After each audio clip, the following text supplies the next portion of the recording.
Welcome to the Unleash podcast, Unleash Your Potential, Make Your Impact. On the show, we meet with leaders in their industry, sometimes discussing challenges in the hiring process, leadership challenges and strategies. And we also learn from professionals who are making their impact. My name is Amy Miller, and joining us on the show today is licensed psychotherapist and social worker, Miriam Barnes. Welcome, Miriam. Thank you. Welcome to you all. Thank you so much for being here. Really excited to have the opportunity to learn a bit from you. The goal with the podcast is always to empower and inspire others. And I know you've got lots of valuable information. So just appreciate you being here. So yeah, thank you and welcome. And so I understand you have a master of social work, and then you have a lot of years experience working with clients in the field.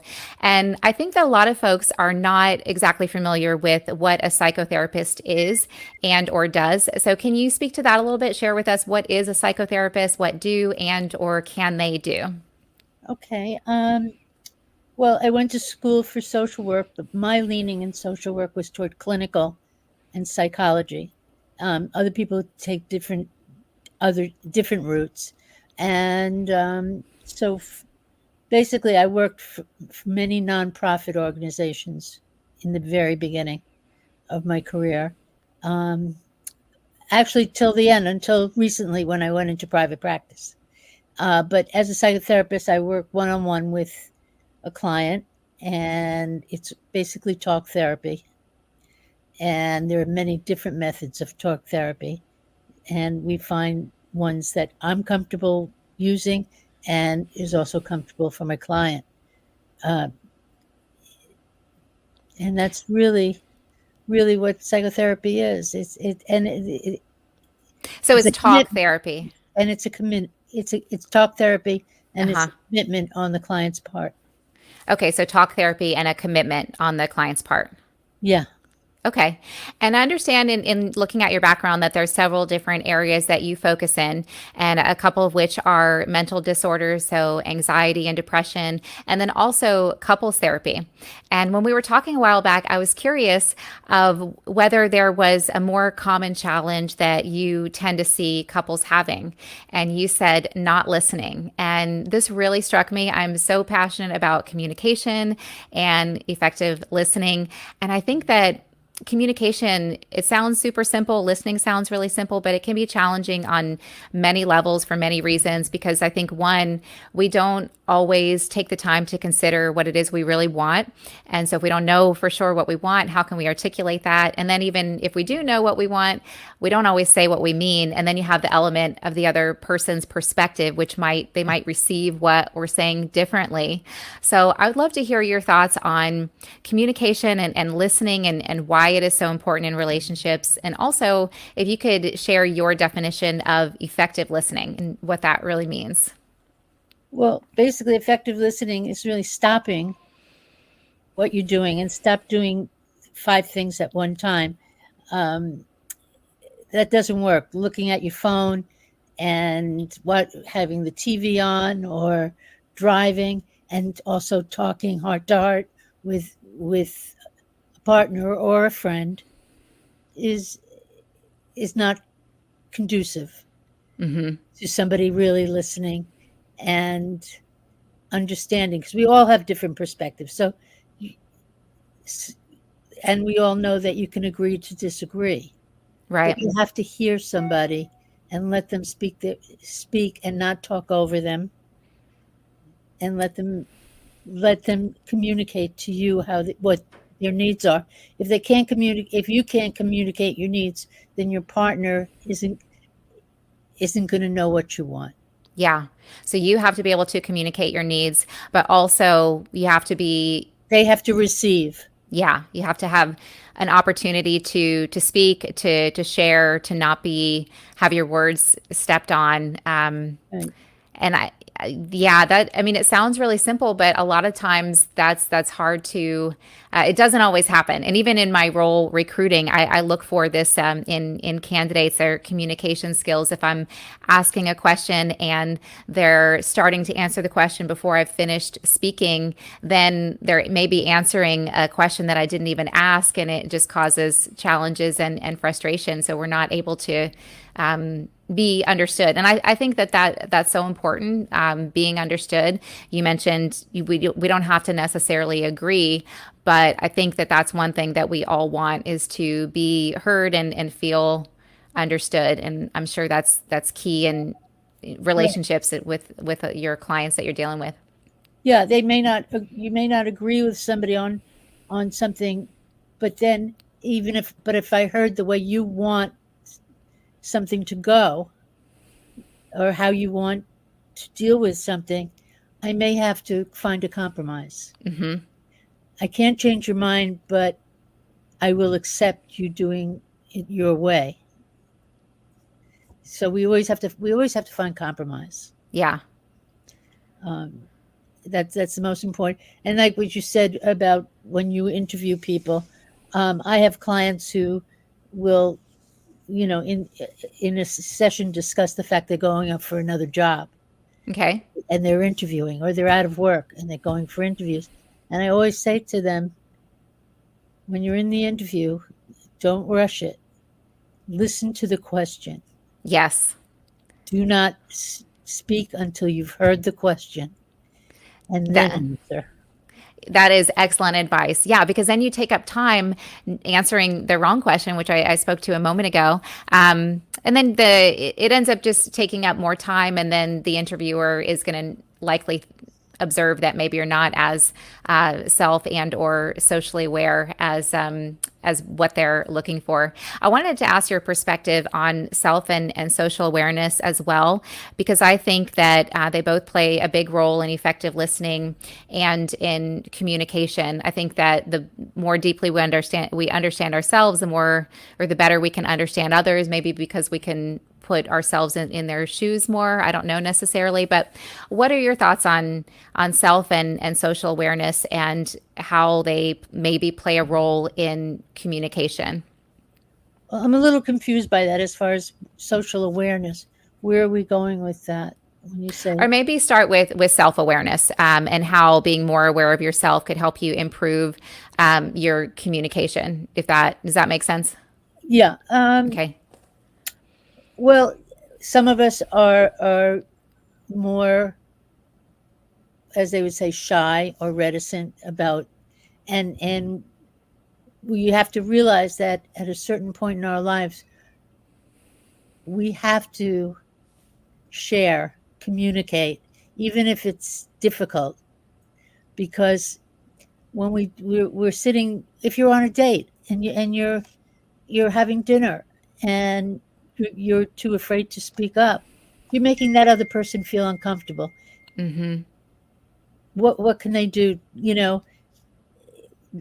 When we don't speak up, we make others feel uncomfortable because we get so quiet that they don't know what's going on and what we're thinking. And we can't expect others to know what we're thinking. I agree that that is key. Are you familiar with the book The Four Agreements? No. I love that book. So the one of the agreements is it's basically four agreements or kind of rules to live by, and a lot of it has to deal with communication, but to help you improve your interpersonal relationships. And one is to say what you mean, have the courage to ask questions, don't make assumptions, and all. That's one, and then another is to say what you mean, and I think that's so important, because if we don't take the time to understand what we want and say what we mean, others won't know, and then maybe we're just kind of sitting there silently unhappy in our relationships, either personal or professional. But we have to think before we speak, because Hmm. we don't just say what we mean, and because it can also come out as being mean. Okay. So we have to be judicious and careful how we say it, how we present it. Hmm. Sometimes, you don't want to put somebody's back against the wall because nothing gets resolved that way. Yeah. In a confrontation, that becomes a confrontation and not Hmm. a discussion. Do you have any I totally agree with you on that, and it sounds simple, but it can be really challenging when we're maybe feeling heated and emotions are high, and then a conversation can move into a confrontation, like you said. Do you have any tips or strategies on how to deal with that, so that you don't say something that's going to put somebody on the defense? Well, I need you to sometimes step back, give it some space. If you're not ready to respond, say, can you give me a few minutes, or can we talk about it in an hour, because I just can't discuss it right now. Hmm. Or just step back for even 5 minutes and just catch your breath, take a deep breath, and think about what's going to come out of your mouth, Hmm. to be honest, because when we sometimes say the wrong things, they become very hurtful. And those things are hard to forget. Hmm. Sounds like stoicism. Do you study stoicism at all? Not really. I'm newly, well, for several months now, I've been listening to it because I interviewed somebody who's a coach on Stoicism. So I've been listening to a lot of Stoic practices on YouTube. And at first, I was kind of averse to it before I learned more about it, because I thought it was more about not kind of denying your emotions, just not expressing any emotions, your emotions. So maybe not acknowledging them. And I'm really big on self acceptance and acknowledging how you feel, and however you feel is, okay and temporary. But Stoicism talks about, not taking any action when your emotions are high. So speaking to what you said, just take a step back, wait, let things kind of calm down and settle a little bit, and then you can come back and Right. communicate. And let the person know that you really want to discuss this, that you're not just walking away. Hmm. Yeah, that's very important too. Can we take this up in 5 minutes or an hour or much later on? I need a moment. Hmm. There's nothing wrong with that. Yeah. So back to effective listening and defining effective listening. I wanted to ask, you mentioned taking a pause so that you can really hear what the other person is saying. I'm wondering if you have any other recommendations on, well, first, if you could share with us your definition of effective listening, and then if you have any strategies on how to become a more effective listener that we didn't touch on yet that you would like to share. Well, just being an effective listener is being mindful, being there in the moment, Hmm. but not getting carried away with your emotions. You can feel hurt, you can feel angry, you can feel upset, but just giving yourself that time to express it in words rather than in such anger, Hmm. and just spouting out, which we all do. If you're sitting in a car and somebody cuts you off, what's the first thing you do? Yeah. Yeah. But it's we just have to be more mindful and be staying in the moment in in a positive way. Hmm. Not in a negative. If we go at somebody with all the negatives, that's not going to work. Because if somebody comes at you with all negatives about you, Hmm. how do you react? I'm thinking of a recent experience, and I remember how I reacted. Actually, I stayed stoic for a while until I couldn't anymore, and then I had to leave. So, I'm not But sure if you that. didn't have to leave. You could have said, I will discuss this with you, but not right this moment. Okay. Yeah. I need I. I need to process what you're saying to me. You Hmm. may be right, you may be very wrong. I don't know. Sometimes it's okay to say I don't know. Hmm. Yeah, because it can take some time to figure out when our emotions are high. Anytime we're having unpleasant emotions, I feel like we have a distracted focus. And so it's hard to think clearly with all of that mental clutter. So that would be maybe a good time to say, I don't know. And let me take some time. And then when But things I hear settle. you. But I Okay. hear you. That's very important to say. I hear you. I hear you. Yeah, that's good.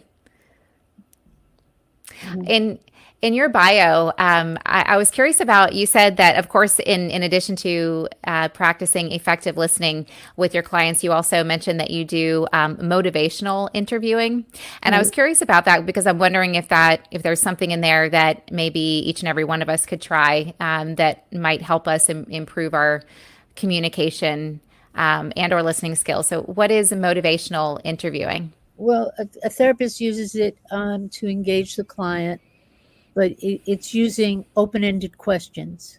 Okay. It's no yes or no questions. It draws somebody out. They have to answer with words and emotions. They can't just say, "Yes, I do that." Okay. But if I ask the question and it gets a yes, or it can have a yes or no answer, that's not open-ended. Okay. So you give somebody the freedom to explore and to take off. And also, it's active listening. We don't stand there stoically while somebody is talking to us. We respond with our bodies and our heads. Yeah, okay. We let them know that we're looking at them, and we're processing what they're saying without it verbally interrupting them while they're talking. Leaning in, things like that. Yeah. So then they feel heard. Are you able to share an example of an open-ended question that you might ask one of your clients? Hmm. When you're you're talking about a situation with your boyfriend, and he said what he said to you, whatever, and how did you respond to that? Okay. It's Okay. not. I'm not saying uh, that was didn't sound very good, did it? And you say yes or no. That's not an open ended question. Right. Okay. So that I'm helps giving them you the to. opportunity to explore and figure out, and I'm listening to how we got where how you got where you are. Okay. Yeah, I can see how that question would open their mind a little bit so that they start to open their mind to think about maybe some different perspectives and, to your Right. point, how they got there, why it made them feel the way that they do. And they may Ra- say, well, when I'm sorry, I stepped on That's your words. okay. Go ahead. They may say, well, when I was a kid, uh, my father used to do that to me all the time. And then they're in a relationship where it's happening again. So it's figuring out the pattern, a pattern that we've been involved in. You know, Yeah, absolutely. Which speaks to self awareness. So over the years, I've done a lot of introspection, self reflection, looking within to try to figure out these kinds of patterns. And you do see them continuing to happen in your life until right. you in with different people, different situations, and it's often very painful. And I think it's about figuring out the why, to really identify the problem, but then the real problem, I like to say, is behind the problem, because it's not what's happening, but it's why it's happening. And then from there, you can start to address it, I find. Yeah, because we do have patterns. We somehow, even in relationships, choose sometimes, if we don't figure it out, the same person over and over again, a different name, a different face. Yeah. But there's something in that personality that we think works for us, and that creates a pattern. And sometimes you have to realize that's not working. For Yeah. So then once you do identify the pattern, whether it's personal life or professional life, what is maybe one of the, I think identifying it is the first step. What would maybe be the next step that someone could take? Well, it's correct, trying a course correction, who then you say, who am I looking for? What am I looking for? That's, if that one particular issue keeps coming up, then what can I replace it with? Mm-hmm. Who am I looking for without bringing in my whole life history? Mm-hmm. I think overcoming fear plays into that, because a lot of times we want to stick with what we know, because Yeah, of fear of the unknown. it's But comfortable. yeah, but I try to encourage my clients and myself. I often will take my own advice to view the unknown as from a different perspective, but as possibility. Because if we stick with what we know, there's not Right. much possibility there. It's just the same thing. But that can be, I think, a good shift in perspective to help overcome the fear and ultimately find what you want. Right. And if it doesn't work, then you step back and you start figuring out what can I do? What else can I do? Mm-hmm. You know, other than this, or you start realizing that you're falling into the same pattern again, Mm-hmm. and maybe it doesn't show the first month or so in a relationship, but then it rears its head. Yes. Why is that? Is that because we're on our best behavior the first month, or why do you think that is? Yeah, well, it's very exciting. It's very exciting to be think that you're falling in love and someone new, and this is wonderful. Those are all good things that you're letting yourself Mm-hmm. be open to. But when you start seeing that you're doing the same thing, and at a certain point of accepting certain behaviors that you've Mm-hmm. accepted so many times before, and that doesn't, we have to try. You have to give yourself credit for trying, being out there, and Mm-hmm. and wanting a relationship. That doesn't mean that you have to stay in something if it's not right. Yeah.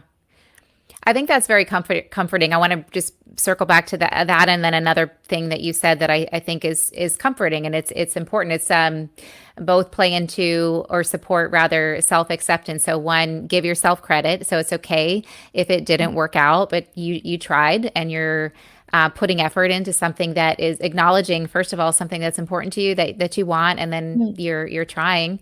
And so I think that's really comforting and positive to, like you said, to remember to give yourself credit. And I also think that that opportunities show up when we're ready. So if this thing didn't work out, this job or business or relationship, well, you're maybe one step closer to the thing that is going to work out for you, because you likely needed that lesson or to learn something to help better equip you for the opportunity that is going to show up when you're ready. I think of it like that. Yeah, well, that's leaving yourself open to what didn't work and what can I do better. And Mm-hmm. that's a learning every day. When we get up in the morning, we learn something.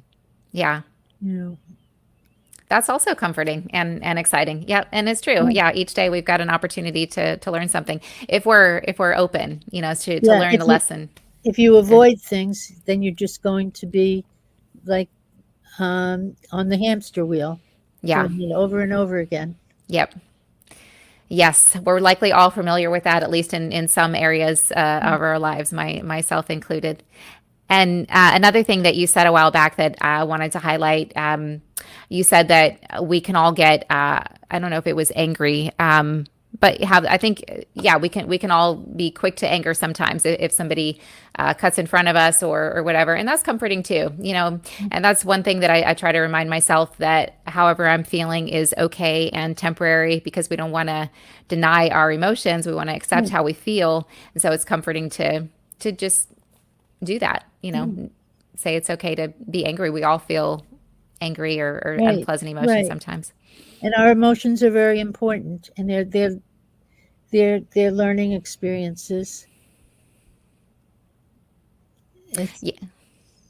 that's all I have to say on that. I love talking about emotions because I think I'm doing a motivational lecture and workshop tomorrow at a college. And one of the exercises that I'm going to have them do is we're talking a lot about emotions in career direction, leading with what lights you up and focusing on the frustration because our emotions, in life, personal, and in our career, show up to guide us in the right direction. I think that's how our intuition speaks to us. So if you don't like doing something, for example, if your energy sinks at the thought of doing something, well, that's your intuition trying to guide you in a different direction, and you should be doing what you like. So yeah, I think it's huge to pay attention to your emotions. We don't always though do what we like, especially in a job. But if you know that certain chore in the job is going to take you somewhere else, you always have to have some form of a goal. Hmm. Like we don't all like going to therapy and opening ourselves up and opening wounds up, Yeah. but there's a goal in the end Yeah. that we are achieving. Hmm. So I mean, we've all had jobs that we had where you start at one point and you go to the next, Yeah. and people have to accept that sometimes.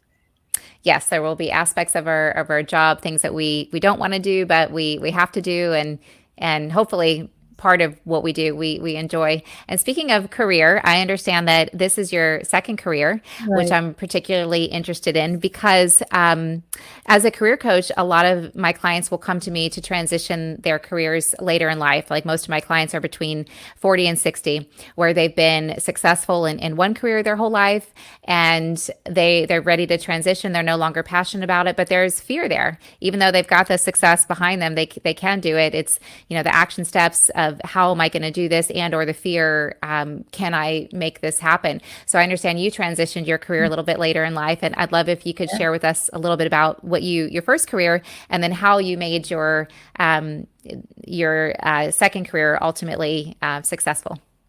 Okay. My first career was I began as an art director in advertising, and then worked my way to creative director, film executive for film companies, designing the posters, the ads, and the trailers for movies, films.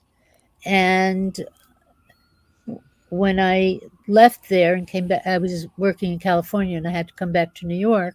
Hmm. I needed something else, and uh, I had a family friend, my parents, had that I had known most of my life, and she was a psychologist, and she became like a mentor to me when I came back to New York, and she also asked me as a friend if I would donate some time to an organization, a nonprofit organization that she had started, helping young adults who had fallen through the cracks in their education and in Hmm. life, and show them something, the computers and such. And I did it, and I really I was enjoying it very much.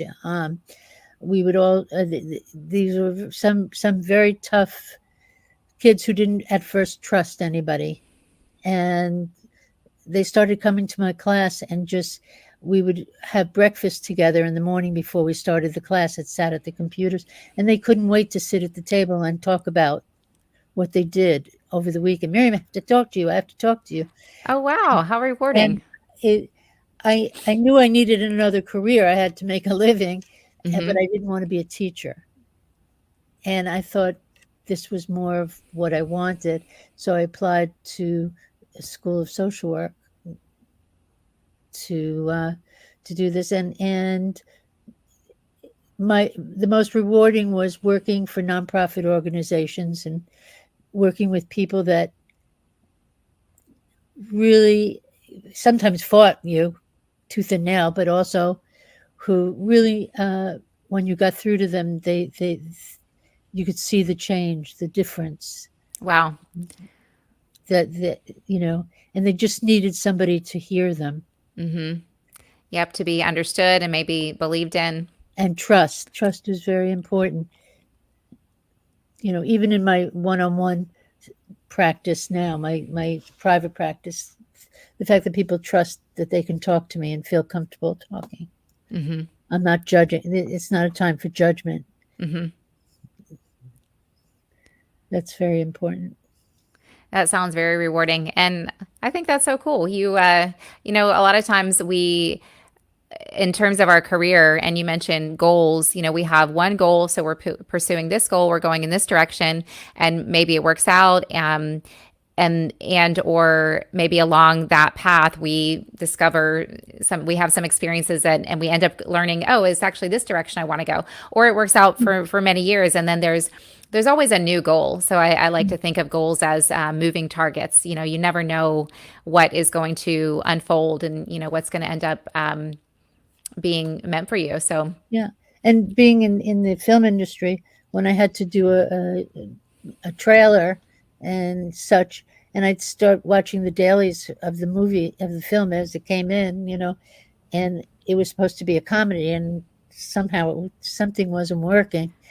I had to reframe the way I looked at this film to sell it. oh, that's And interesting. Okay, so you had to shift your perspective. Okay. yeah, and find a way to reframe. Hmm. And that's what I do in therapy. I help others reframe their lives. Something isn't working. Hmm. They're getting in their own way. Yeah. How can we reframe your I love that. You've said so many great things. That's my favorite thing, helping others reframe their lives. Yeah, they have to do it, Yeah. but I can be there to support it and to help. uh, we spend time exploring. Hmm. That is beautiful.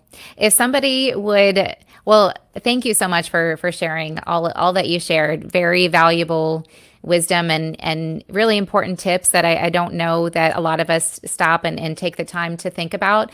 But I think our interpersonal relationships are important, because I think, again, something that we all want is connection. I think before I said to be understood, but that's because we want connection, and there's no connection without being understood. Not that you have to necessarily agree, but the tips and tools that you've shared here, I think, can really help a lot of people. So thank you so much for taking time to do that. And I'm going to pop up your email here. If somebody would like to get in touch with you, so they can email you, is that the best way, or Yes, what's okay? you can email me or text me at my office number. Okay. And I'll include your email. I've got it here, but I'll include it and your office number in the description too. So we'll have that. So thank you Okay. so much. It's been Well, really great thank having you. you. Absolutely. Great to have you. And thank you to our listeners. Really appreciate you guys as well. If you are into motivational tips and self development, I invite you to subscribe to the channel on YouTube. It's Amy Lee Miller Coaching. And you can also check out my book, Where's My Mustard? How to Let Go, Attract, and Achieve a Quest to Self Empowerment. Thanks again. We will see you soon. And until next time, stay curious.